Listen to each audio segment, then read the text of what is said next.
Ini Allah izinkan kita untuk hadir di masjid ini dalam keadaan sehat walafiat. Amin ya rabbal alamin. Sedaya sehat nggih Bapak Ibu. Dan alhamdulillah pula kita diberikan kenikmatan oleh Allah Subhanahu wa taala untuk bisa tetap mempergunakan nikmat-nikmat yang diberikan oleh Allah Subhanahu wa taala ini dalam rangka mendekatkan diri kepadanya. Semoga kita semuanya diberikan keistiqomahan oleh Allah Subhanahu wa taala. Amin ya rabbal alamin. Dan kita berdoa kepada Allah Subhanahu wa taala di subuh yang penuh barokah ini. Karena waktu subuh ini waktu yang barokah, Pak. Kita disunahkan untuk banyak-banyak berdoa, banyak-banyak beramal soleh. Orang yang senantiasa setiap subuh dia bangun dan kemudian tidak tidur sampai nanti syuruk, sampai nanti duha, mendapatkan doa dari Rasulullah Shallallahu Alaihi Wasallam. Allahumma barik li ummati fi bukuriha. Ya Allah, berikan keberkahan kepada umatku di waktu bukurnya, di waktu pagi, di waktu subuhnya, di waktu dia mengawali harinya. Maka dari itu di subuh yang penuh barokah ini kita berdoa kepada Allah Subhanahu wa taala semoga kita diberikan keistiqomahan sampai meninggal kelak tetap dalam keadaan iman, takwa dan husnul khotimah nantinya. Amin ya rabbal alamin. Dan kita berdoa kepada Allah Subhanahu wa taala bagi kita semuanya, ya, untuk kita semuanya yang mungkin saat ini punya problematika dalam kehidupannya. Enten teng mriki sing gadah masalah. Napa? Pasti di sini yang macam-macam. Dalam kehidupan kita itu pasti kita akan menemui yang namanya problematika. Enten sing problematika utang. Enten problematika utang. Ada yang problematika anak ndablek, bojone ndablek.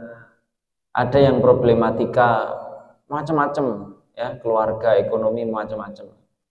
Jangan pernah kemudian kita putus asa dari jalan keluar yang dijanjikan oleh Allah Subhanahu wa taala. Syaratnya nopo? Kita tetap konsisten di atas jalan yang Allah gariskan. Insya Allah ketika kita tetap bertakwa kepada Allah di tengah permasalahan, di tengah problematika yang menghadapi kita, insya Allah kalau kita tetap bertakwa, Allah akan berikan jalan keluar. Wa man yattaqillaha yaj'alahu makhraja. Terkadang kita ini kalau ditimpa problematika kehidupan, kita terburu-buru untuk mencari solusi-solusi keduniaan tapi meninggalkan ketakwaan. Padahal kalau ditimpa problem apapun, takwa duluan baru kemudian kita pikirkan ikhtiar keduniaannya. Insya Allah Allah akan munculkan solusi yang tidak disangka-sangka. Sebagaimana sebuah cerita, saya tadi pagi itu kemarin pagi ya, tidak sengaja buka-buka isi kajian dan kemudian keterangan. Kita ingat sebuah cerita ketika Nabi Musa itu menyelamatkan Bani Israel. Nah, di dalam surah Asy-Syu'ara ayat 61. Asy-Syu'ara ayat 61. Di situ dikatakan auzubillahi minasyaitonirrajim.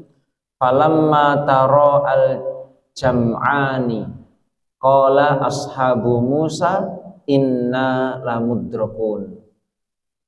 Dalam ayat ini dikatakan falamma maka tatkala atau setelah taro al-jam'ani, kedua golongan itu saling melihat. Jadi kan ceritanya Pak, pengikutnya Nabi Musa itu kan kaumnya Nabi Musa, Bani Israel itu kan dikejar sama Fir'aun,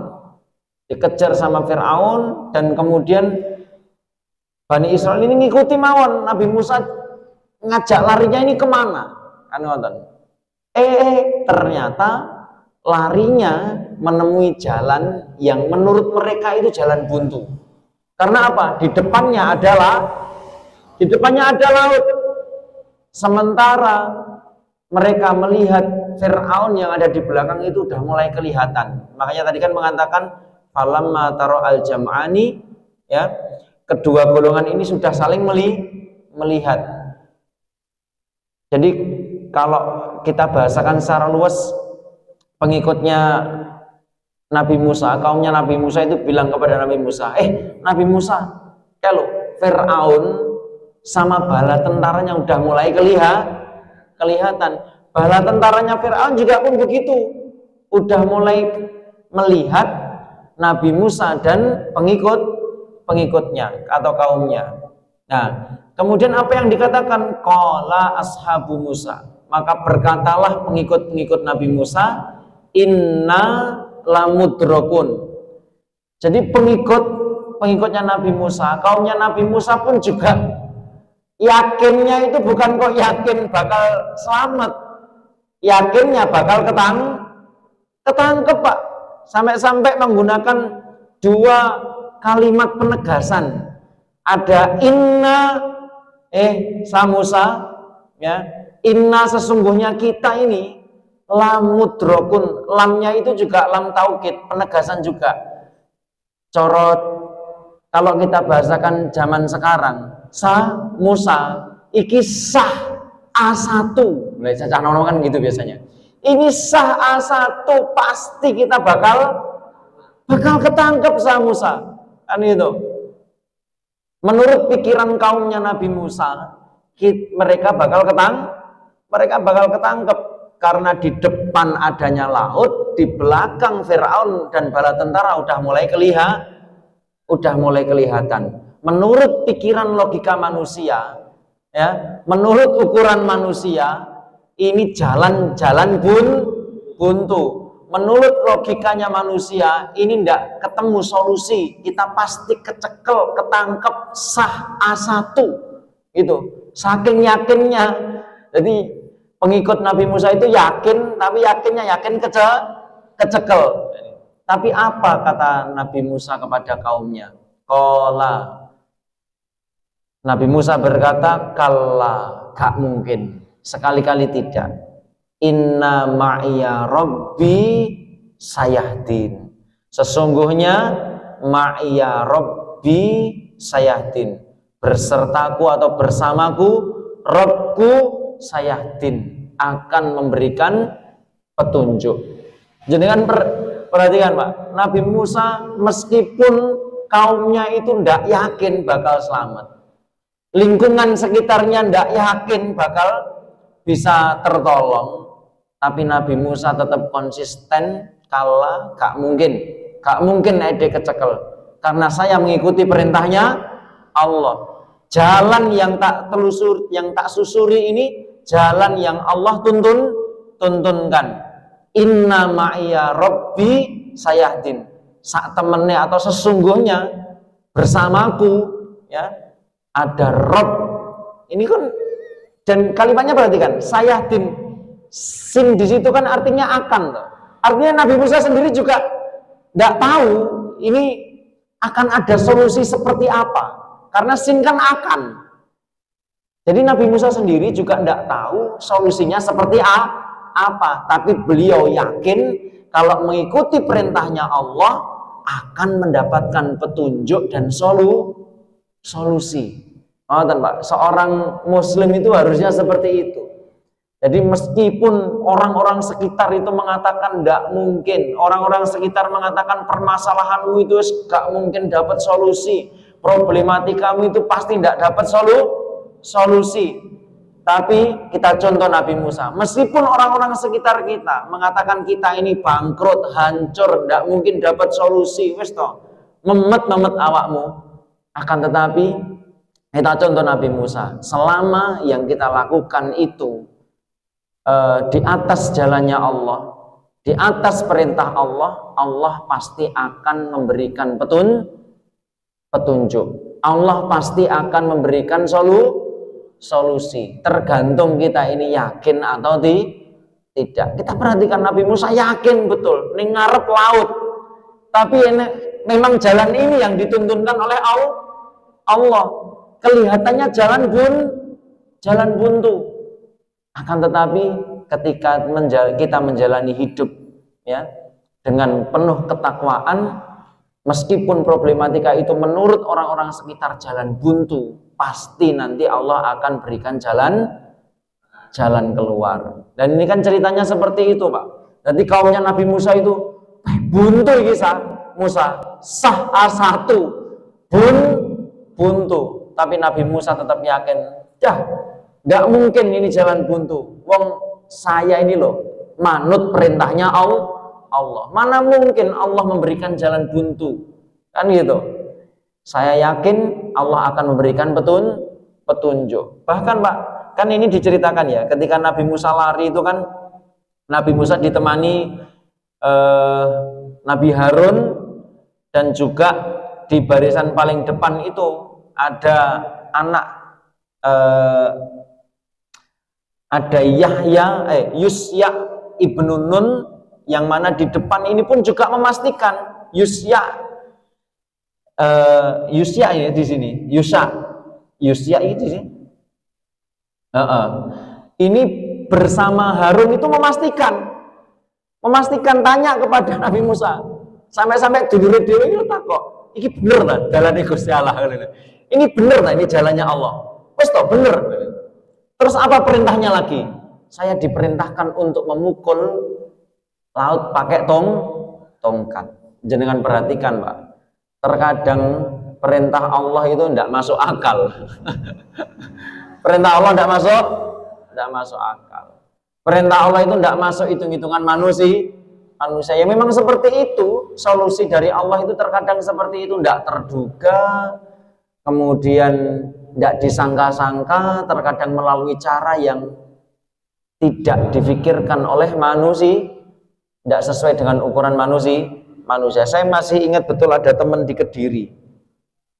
Ada teman di Kediri namanya Mas Bagas. Mas Bagas ini dulu waktu usia SMA, dia udah nanggung utang itu miliaran. Jenengan bayangkan, saya punya teman namanya Mas Bagas itu di Kediri.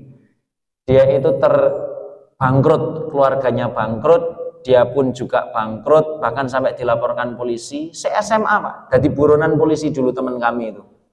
Sampai dia itu nanggung utang itu berapa miliar. Menurut ukuran manusia, cah SMA ini tidak mungkin nyaur utang segitu banyaknya. Tapi kemudian apa yang dilakukan oleh beliau? Beliau cerita ke saya, iya Mas Saman kok iso akhirnya lepas dari jeratan utang itu, sampai dia itu ditagih di mana-mana, jadi buronan di mana-mana. Karena memang sejak SMA dia itu suka berbisnis, ya ternyata Allah jadikan bisnisnya itu gagal, sampai miliaran. Itu kalau saya ngangen-ngangen cah SMA nyaur utang meh 2 miliar kan coroning nalar manusia, ukuran manusia kan sulit, gini betul? Ya sulit. Tapi kemudian dia punya prinsip, dia harus bisa nyaur ini semuanya tanpa harus utang yang sifatnya riba. Itu prinsip sama dia. Pokoknya iki kudu tak sahur tapi ojo sampai utang.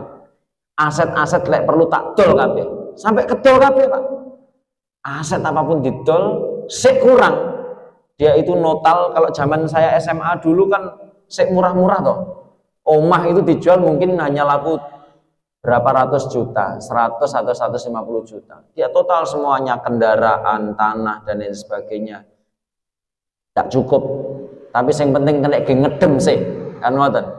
Kita kayak DPC 100, 50, 10 dan lain sebagainya. Dan dia punya prinsip, saya harus tetap nyaur, tapi jangan sampai utang riba. Mbuh piye carane ya, harus berbisnis dengan halal. Dan yang paling penting Pak, dia kemudian krono bangkrut itu akhirnya lebih dekat dengan guru-guru kita di Kediri, luwih cedek karo para ustadz, ngaji, jadi pegiat dakwah sambil bisnis dan lain sebagainya. Akhirnya beneran, Pak. Allah kasih petunjuk-petunjuk, moro-moro duwe ide bisnis A, bisnis B, bisnis C, ya laris, dan kemudian lunas tidak sampai 2 tahun. Nggak sampai 2 tahun. Dan itu amazing banget kalau menurut saya. Anak SMA, ya, saya SMA luar biasa. Maka dari itu hadirin rahmati Allah Subhanahu wa taala. Mungkin di sini macam-macam problematikanya, termasuk kula ngene problematika. Nyambut gawe 15 tahun, seumai sik ngontrak. Orang-orang sering mengatakan, alah, orang mungkin duwe omah. Lek gak utang banget.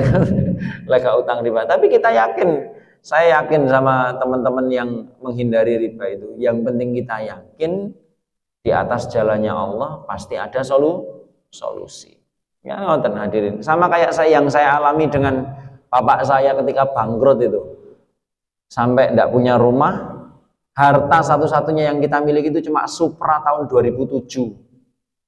Wis Mega Pro kedol, omah gak enek, kendaraan tidak punya. Tapi kemudian kita punya prinsip, yang penting kita taat sama Allah, ya, minta petunjuk kepada Allah, sowan kepada Allah. Kadang-kala dilek akeh masalah ki sowane bukan ke Allah tapi sowane ning menungso dhisik, Pak. Gini mboten? Sowan ke Allah itu kemana? Sowan ke Allah itu kemana? Ke masjid. Kita ini kalau punya problematika, utamakan sowan ke Allah. Bertamu ke Allah, sowan ke Allah. Kemana? Ke masjid. Masjid itu kan nama lainnya Baitullah. Al-baitu itu kata para ulama dimaknai makanul lirujuk, tempat untuk kembali. Panjenengan makanya kalau pulang kerja dikatakan pulang itu kalau pulangnya ke rumah, lek ning warung kopi tidak dikatakan pulang. Apa maneh mampir omahe rondo, itu bukan pulang namanya, kesasar. Makanya al-baitu itu artinya makanul lirujuk, tempat pulang, tempat kembali. Kembali kepada siapa? Kembali kepada Allah, karena fitrahnya manusia itu tempat pulangnya adalah kepada Allah. Nah, maka dari itu hadirin rahmati Allah Subhanahu wa taala, ketika kita banyak problematika, banyak masalah, kita yakin dulu kita ini berada di jalan yang benar, di jalan yang telah Allah gariskan. Kemudian yang kedua, step yang kedua, jangan lupa untuk sowan ke yang ngasih problem. Kita sowan kepada yang punya solusi, yakni Allah. Sowane teng pundi? Ke masjid. Kalau punya masalah sing ditoto dhisik salate. Kalau punya problematika yang ditata dulu adalah salatnya. Masalah hitung-hitungan dunia itu second, yang kedua. Tapi coba kita tata dulu sholat kita. Kita lihat dulu jalan kita ini sudah sesuai jalannya Allah atau belum. Kemudian baru kita upgrade diri kita perbanyak kemampuan kita upgrade skill kita untuk kemudian menjadi wasilah supaya problematika kita terselesaikan. Dan jangan gampang terpengaruh dengan ungkapan-ungkapan orang sekitar. Kayak Nabi Musa itu. Nabi Musa digoda sama kaumnya. Iki sah sama Musa. A1 dewi kecekel. Ya nonton. Sah. Sama kayak orang zaman sekarang. Apa ya mungkin misalnya itu jadi apa ya? Terkadang orang-orang itu apa ya mungkin zaman saiki misalnya dagang jujur kok iso sukses. Apa ya mungkin pemborong jujur iso untuk proyek akeh. Apa ya mungkin dadi dewan gak ngetokne duit iso dadi. Ada, selalu ada. Allah akan berikan contoh itu pasti. Apa ya mungkin, kalimat apa ya mungkin itu harus kita sisihkan dan kemudian kita tetap berpegang teguh kepada yang Allah gariskan. Bagi yang hadir di sini yang punya problem, kita doakan semoga mendapatkan solusi dari Allah Subhanahu wa taala. Amin ya rabbal alamin. Dan orang-orang sekitar kita yang mungkin belum mendapatkan hidayah, kita doakan semoga diberikan hidayah oleh Allah Subhanahu wa taala. Amin ya rabbal alamin. Ngapunten Bapak Ibu, beberapa waktu lalu kita izin beberapa hari, mohon doanya semoga teman-teman kemarin semuanya yang ikut kegiatan umroh bareng Ustadz, mugi-mugi umrohnya makbul. Amin ya rabbal alamin. Kalau di sini kan yang ikut Pak Abdullah, Bu Mugi, Pak Joko dan sekeluarga, semuanya semoga diterima amal ibadahnya. Amin ya rabbal alamin. Dan semoga nanti kita semuanya bisa bareng-bareng lagi. Dan saya selaku perwakilan panitia menyampaikan terima kasih, syukron jazakumullah khair atas doanya, kemudian juga keikut sertaannya. Semoga panjenengan semuanya apa yang jenengan support, baik berupa doa, ada yang dalam mengikuti yang ikut kegiatan, semoga tercatat sebagai amal yang soleh. Amin ya rabbal alamin. Jadi kemarin itu memang program perdana, Pak. Arane program perdana pasti ya ada plus ada minusnya, pasti. Tapi insya Allah kemarin kami rasakan banyak sekali kemanfaatan ketika kita itu ibadah kok dengan ustadz itu ternyata beda. Saya kan juga umroh itu kan yang pertama dulu kan gratis dari kantor, goro-goro menang.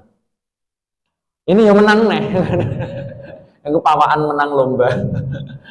Dulu menang lomba juara dai kabupaten, yang ini kan juara 2 dai nasional. Itu yang saya rasakan, meskipun yang dulu lebih mahal dari yang sekarang. Kalau dulu kan tahun 2015 saya dikasih uang sama Pak Kapolres itu 32 juta. Tahun 2015 32 juta. Tiba-tiba dipanggil, "Det, iki duit 32 juta. Sampeyan daftar umroh." Tahun 2015. Itu fasilitasnya luar biasa, Pak. Kemudian kami itu tahun 2015 soalnya 32 juta. Berangkat Garuda, pulang Garuda. Itu yang satu rombongan dengan saya itu ada Kapolres, enek direktur, enek pimpinan-pimpinan perusahaan. Jadi sing paling kiri iki aku. Liane blonjo ade mek nyawang ae. Yo enake wong-wong ngeblonjo. Saya berangkat sangu mek 2 juta tok til ngono kena tambahan bayar tax handling amblas. Jadi di sana memang fasilitasnya luar biasa yang pertama saya berangkat. Tapi karena tidak didampingi orang yang berilmu, saya merasa hambar.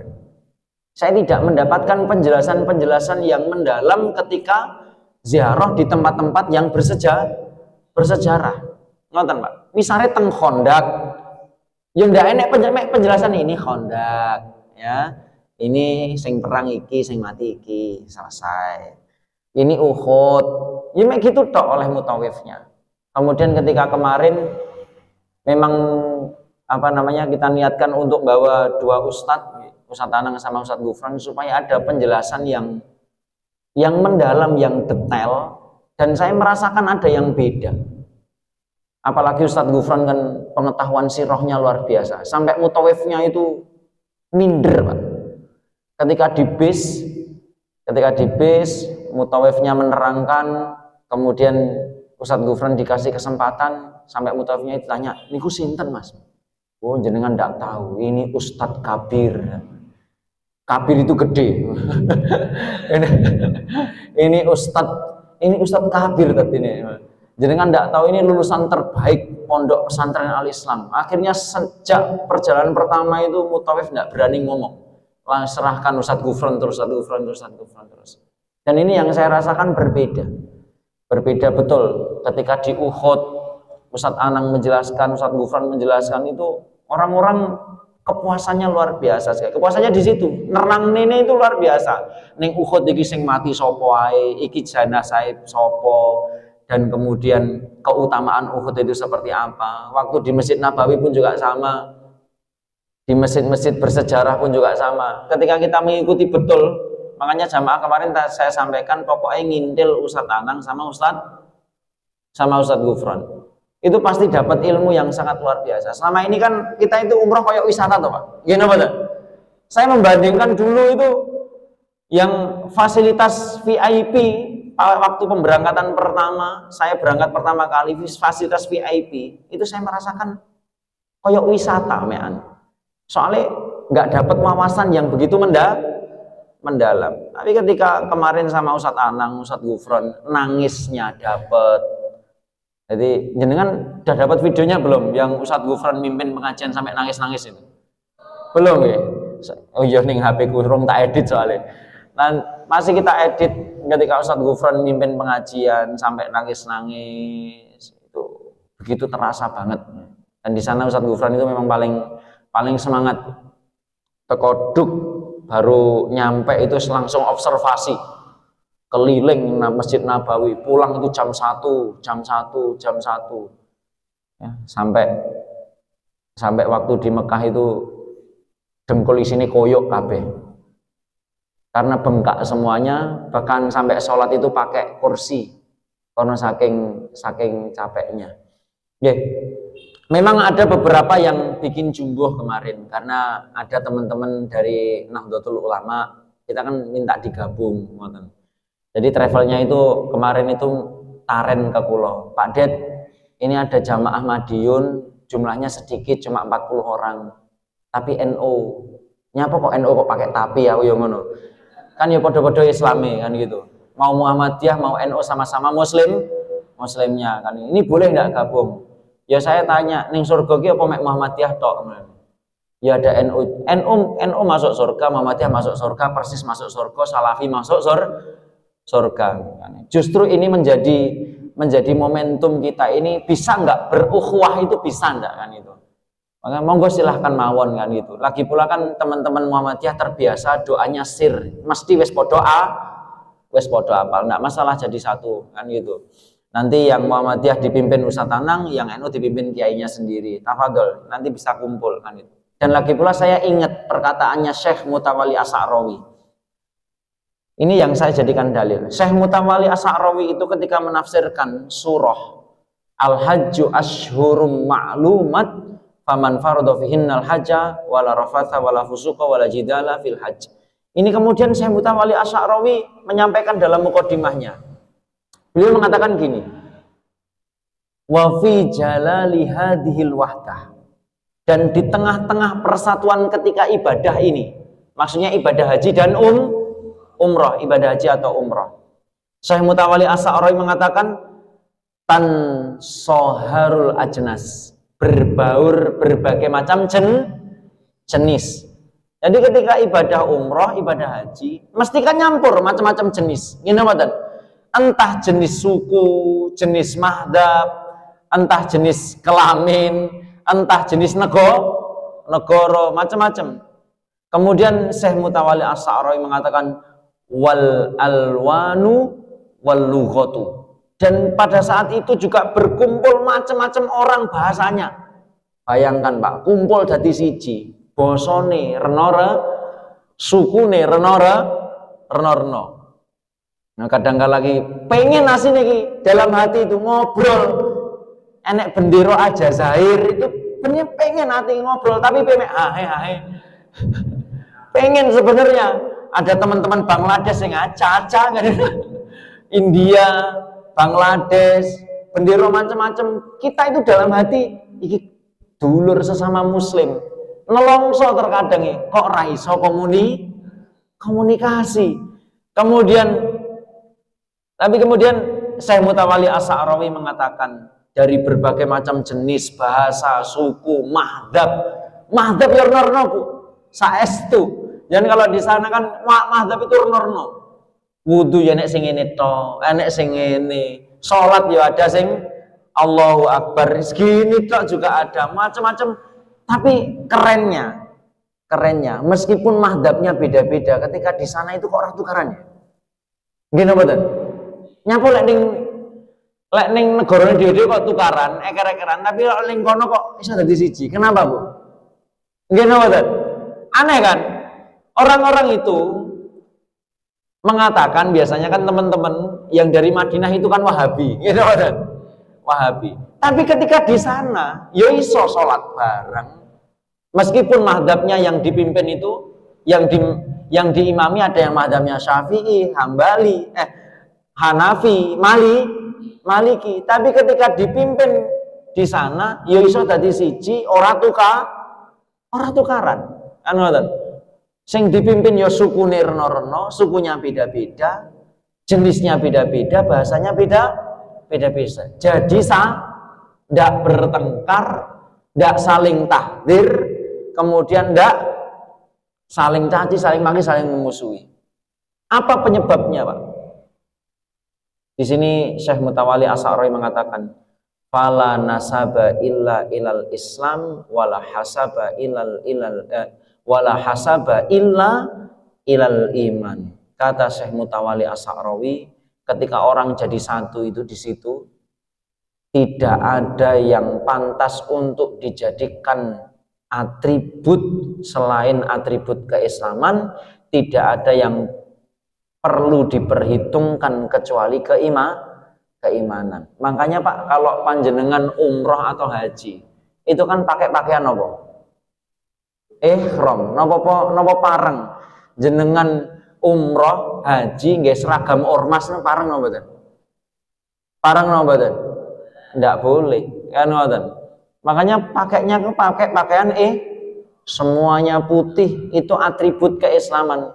Syekh Mutawali Asy'ari menyampaikan secara implisit, kalau sudah di sana, kenapa orang itu bisa bersatu?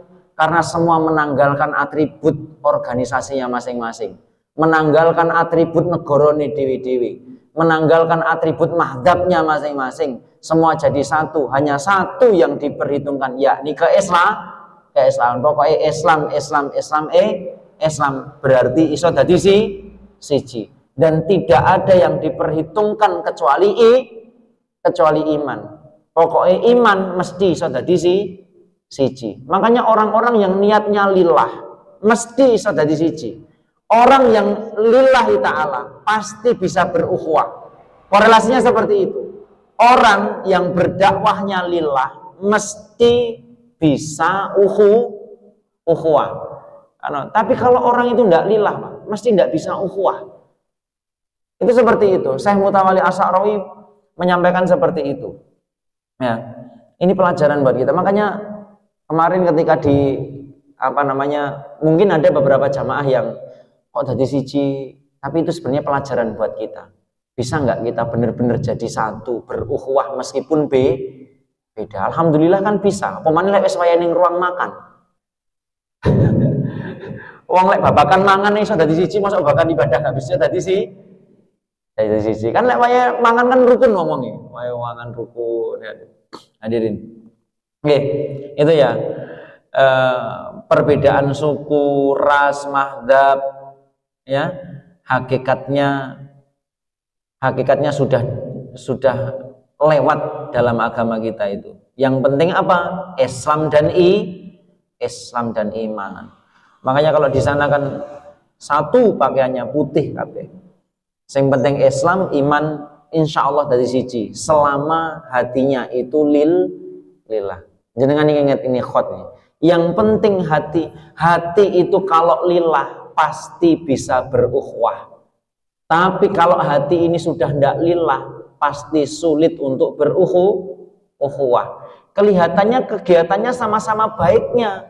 Yang satunya ngopeni masjid, satunya ngopeni jamaah, satunya ngopeni yatim, satunya ngopeni du'afa. Kelihatannya sama-sama bagusnya. Tapi kalau hatinya tidak lillah, mesti sulit untuk berukhuwah. Bahkan tidak jarang antara satu masjid dengan masjid yang lainnya bermusuhan. Satu kelompok pengajian dengan kelompok pengajian lainnya bermusuhan. Karena apa? Hatinya tidak lillah. Padahal kalau kita ini lillah, Pak, yang kita perhitungkan itu cukup dua. iman dan Islam. Oh, kono ngopeni yatim, sana ngopeni yatim, sana duafa, ini memelihara masjid, ini majelis taklim. Meskipun kita beda-beda jalan perjuangannya, selama mereka mempunyai iman yang sama, selama mereka itu Islam, sama-sama Islamnya, insya Allah kita bisa jadi satu. Hanya orang-orang yang lillah yang bisa diajak berukhuwah. Ngoten nggih hadirin. Nggih. Hadirin rahmati Allah Subhanahu wa taala, lanjut ke pembahasan kita sampai kepada hadis berikutnya, yakni kalau kemarin kan menyambung silaturahim kepada orang tua yang musyrik. Nah, sekarang bab berikutnya adalah urgensi dakwah kepada akhlakul karimah. Hadisnya an Abdullah bin Abbasin radhiyallahu anhuma, dari Ibnu Abbas, Abdullah bin Abbas ya, radhiyallahu anhuma, semoga Allah meridhoi keduanya. Anna Abu Sufyan radhiyallahu anhu, bahwasanya Abu Sufyan radhiyallahu anhu akhbarahu, telah mengabarkan kepadanya, anna Hiraqla arsala ilaihi faqala yakni Nabiya sallallahu alaihi wasallam ya'muruna bis salati was sadaqati wal afafi was silah, yang artinya adalah suatu ketika telah mengabarkan kepadanya bahwa Heraklius ya pernah mengutus utusannya untuk memanggil Abu Sufyan, menemuinya dan bertanya tentang Nabi Shallallahu Alaihi Wasallam.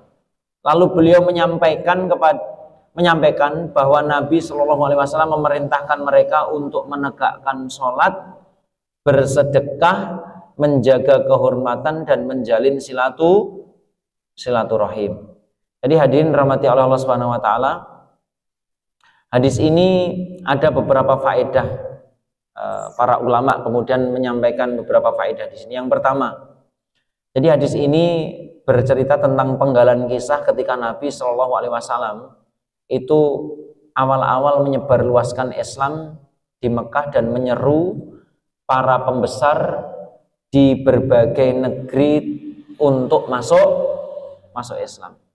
Jadi dakwah itu mengajak yang di luar untuk masuk ke dalam. Kalau ada dakwah yang mengeluarkan yang ada sudah di dalam, ini logikanya tidak masuk, kata Gus Baha itu seperti itu. Ya, dakwah itu mengajak orang untuk masuk ke dalam. Ora kok ngafir nih sing wis ning jero, Pak. Nah, ini yang disampaikan nanti itu pasti nganu Pak, orang-orang yang berpaham, ini mohon maaf ya, ada orang-orang yang pahamnya itu memang takfiri itu ada. Menganggap yang tidak golongannya sebagai orang yang kafir itu ada yang demikian seperti itu. Jadi di sini para ulama mengatakan bahwasanya wabil khusus penulisnya ini Dr. Muhammad Yusron Ansor, beliau mengatakan bahwasanya dakwah itu esensinya adalah mengajak yang di luar ini untuk masuk ke dalam. Dan pada saat itu Rasul itu menyebarluaskan Islam, termasuk menyeru para pembesar-pembesar. Nah ini penting juga Pak. Kenapa pembesar itu penting diseru? Karena dampak para pembesar itu luar biasa. Jenengan perhatikan, musuh-musuh para nabi itu rata-rata pembesar.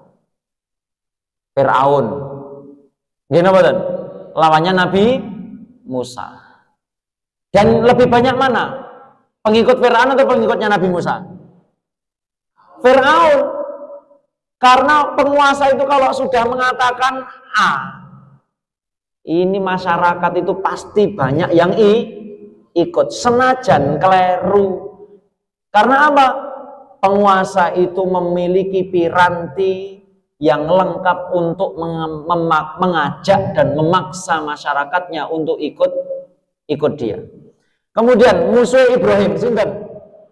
Penguasa juga, Namrud. Karena memang power penguasa itu luar biasa, Pak. Orang itu kalau bisa mendakwai penguasa dan kemudian bisa mengajak penguasa ini ke jalannya Allah, luar biasa. Karena penguasa yang bertakwa itu, Pak, dampaknya kepada masyarakatnya juga luar biasa. Kan wonten. Nyobi, misalnya presiden gawe peraturan. Semua harus menjalankan agamanya, perintah agamanya masing-masing dengan baik dan benar. Itu mesti mendadak Islami kabeh. Kan ngoten. Misale kepala sekolah, gak usah sing adato presiden, kepala sekolah. Kepala sekolah sing bertakwa sama ndak bertakwa, itu mesti beda. Yang bertakwa misalnya nanti kalau karnaval waktunya sholat semuanya wajib menggok ke masjid. Menggok no mboten muridnya? Menggok, anu ngoten. Tapi kalau ndak bertakwa, wes gak apa-apa, setahun pisan ora usah sholat ndak masalah. Dampak penguasa gak usah ado-ado level kepala sekolah, level komandan misalnya polsek, polres, itu kalau bertakwa, Pak, Masya Allah. Saya masih ingat betul komandan kami namanya Pak Totok Suharyanto. Jadi ingat dong betul, ada Kapolres tahun 2010 namanya Totok Suharyanto. Sekarang beliau sudah bintang 1. Pak Totok Suharyanto dulu waktu jadi Kapolres Trenggalek mendata. Siapa yang didata? 1, polisi-polisi sing nakal, polisi sing selingkuh, polisi sing mabuk, bahkan polisi sing mangan babi loh. Itu sampai terdata. Semua polisi yang nakal dikumpulkan jadi 1. Apa yang dilakukan sama beliau? Di pondok Nining Nailul Ulum, tampak Munigus Sahar. Saya kebetulan diperintah pada waktu itu dipanggil, "Dad, kamu kan seneng belajar agama." Nggih, dan wonten apa? Kamu ikut ya mondok sana. Lah kula mboten kasus ya aku ya. Ndak, nanti kamu di sana ngabsen teman-temanmu. Arek-arek sregep enggak tahajud. Teman-teman sregep enggak salat 5 waktu. Dengan bayangkan, Pak, orang gene mendem medok ya, wong nakal-nakal moro-moro dikongkon salat tahajud. Wah, saya itu sampai luar biasa digeding sama konco-konco iki antek Kapolres gitu dikongkon ngabsen itu. Wah, luar biasa, Pak. Tapi beliau itu luar biasa dulu itu. Itu loh Kapolres kalau bertakwa seperti itu. Kemudian beliau mendata polisi sing rong iso ngaji piro. Didata semuanya. Dites satu persatu. Baca Iqra, Pak. Jadi setelah apel semuanya ke masjid. Dulu waktu itu dites satu persatu, siapa yang bisa baca Iqra, siapa yang belum bisa baca Iqra. Ternyata banyak yang belum baca Iqra. Akhirnya diwajibkan polisi yang belum bisa baca Quran setelah apel mampir ke masjid belajar baca Quran dulu. Pak. Pada waktu piket di absen wis podo sholat apa burung. Itu saya merasakan luar biasa dulu itu, dan beliau itu bisa merubah teman-teman Polres Trenggalek itu tanpa kebencian, tanpa caci maki, tanpa, pokoknya pendekatannya bagus banget, Pak. Dan pada saat itu, pada waktu beliau memimpin itu, Pak, beliau pernah bikin kebijakan, pokoknya masyarakat yang bikin SIM harus lolos. Jangan jos bundi. Jadi orang-orang dulu pelayanan SIM itu sampai jam 9 malam. Karena apa? Beliau bilang kepada kami, saya itu merasa sangat berdosa kalau ada orang Munjungan, jauh-jauh dari Munjungan datang ke Polres Trenggalek untuk nyari SIM, nyampe sini gagal, pulang ndak bawa SIM hanya karena menggak gagal. Dulu Pak Toto seperti itu. Lah terus gimana, Dan? Dijajal ya sampai iso. Karena nanti kalau sudah bisa ya baru kemudian dikasih. Jadi gagal balenin gagal sampai iso. Itu dulu Pak Toto seperti itu, luar biasa. Bahkan pernah tanya ke saya, tilang itu juga pernah, Pak. Saya diperintah sama Pak Toto itu bilang gini, "Dad, gimana kalau sesekali kita 1 bulan tidak ngambil tilang?" Jadi pernah beberapa bulan itu gak enek tilangan belas, mergo blangkone ndak ngambil. Itu luar biasa. Mulai sholat di absen, yang belum bisa ngaji diperintahkan ngaji. Dan beliau itu Pak, kalau disowani dalam tanda kutip orang-orang nakal itu disowani bawa duit itu ditolak. Ditolak beneran. Ya. Kita doakan semoga beliau nan istiqomah lah. Amin ya rabbal alamin. Tapi yo meh pensiun misal. Kelahiran 72 berarti muga-muga nutut dadi Kapolda Jatim nanti. Amin ya rabbal alamin. Nyenamin Ibu. Amin. Pokoknya kalau Kapolda Jatim orang-orang seperti beliau itu luar biasa. Luar biasa sekali. Dan pada waktu itu semuanya itu kondusif, Pak. Perkumpulan-perkumpulan silat, pencak-pencak silat itu dikumpulkan sama beliau. Pimpinan-pimpinannya dikumpulkan sama beliau di ultimatum. Kalau ada sampai konflik antar perguruan pencak silat, yang pertama kali saya periksa kalian pentolan-pentolan ini. Ya wedi Pak. Beliau itu tidak peduli dengan penilaian pimpinan itu, tidak peduli. Yang penting tugas ini berjalan dengan baik, dengan benar. Tapi yo angel, golek menunggu iki uang ya, saestu Pak. Bayangno, wong Kapolres sok ngurusi anggotane wis ngaji, wis sholat apa gurung, ya. Kemudian anggota-anggota yang masih maksiat itu didata sama beliau. Didata, ya. Balik lagi ya. Jadi Rasul di awal-awal itu menyebarluaskan Islam, menyeru kepada pembesar-pembesar juga, karena memang para pembesar itu memiliki dampak yang signifikan kepada rakyatnya. Lek pentolan ini kena dicekel, rakyat itu biasanya manut. Ya nonton hadirin. Nah, kemudian yang kedua, faedah dari hadis tadi adalah pada hakikatnya orang-orang di luar Islam itu sebenarnya penasaran. Kayak Raja Heraklius itu kan sebenarnya penasaran. Makanya Abu Sufyan dipanggil karena penasaran, krungu denger kabar bahwasanya ada Nabi Muhammad Shallallahu Alaihi Wasallam. Pada dasarnya orang-orang di luar Islam itu penasaran dengan agama kita.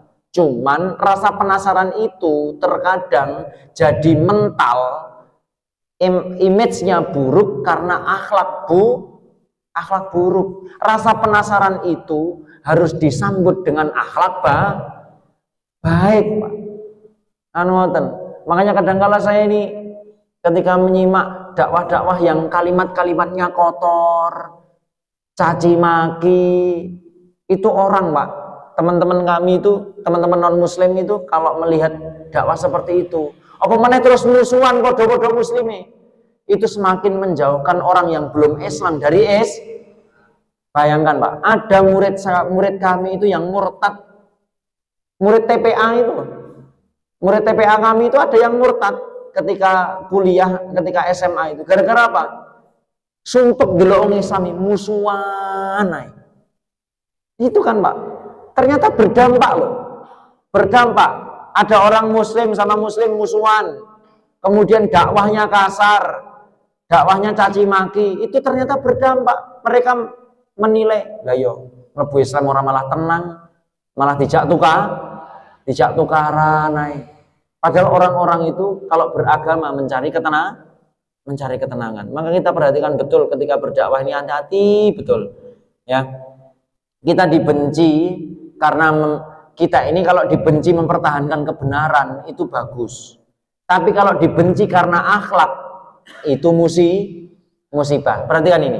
Kita ini dibenci karena mempertahankan kebenaran itu benar. Kayak Nabi Ibrahim dibenci karena mempertahankan kebenaran. Nabi Ibrahim itu dibenci karena mempertahankan kebenaran, bukan karena kalau perkara akhlak, semua orang-orang sekitar Ibrahim, orang-orang sekitar Rasulullah itu mengakui kalau Rasul itu akhlaknya baik, amanah, dodolan jujur, perkataannya benar, tidak pernah bohong, kalau janji menepati, itu akhlak baik. Ya, hadirin, tutur katanya lembut. Nah, tapi karena mempertahankan kebenaran di tengah-tengah kesyirikan, Nabi Ibrahim Ya, ini perlu kita koreksi. Kalau kita dijauhi orang karena akhlak kita, itu bencana. Tapi kalau kita dibenci orang karena mempertahankan kebenaran kita, lah itu tidak masalah.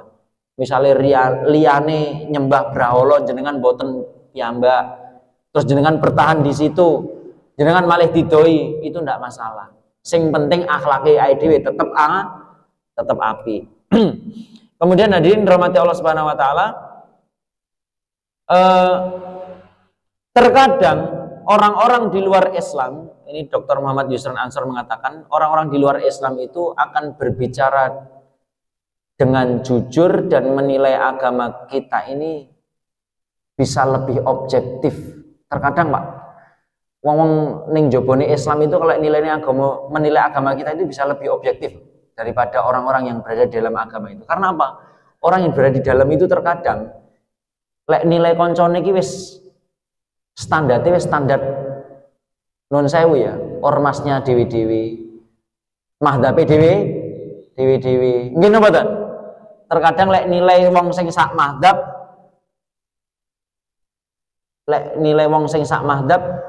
itu seenek kolusi nih, ngerti? Iki sak ormas be aku. Kadang nilainya api-api tok, tapi kalau nilai sing beda madhab, beda organisasi, mendadak kritis dan lain sebagainya. Tapi kalau orang di luar Islam itu objektif betul menilai kita.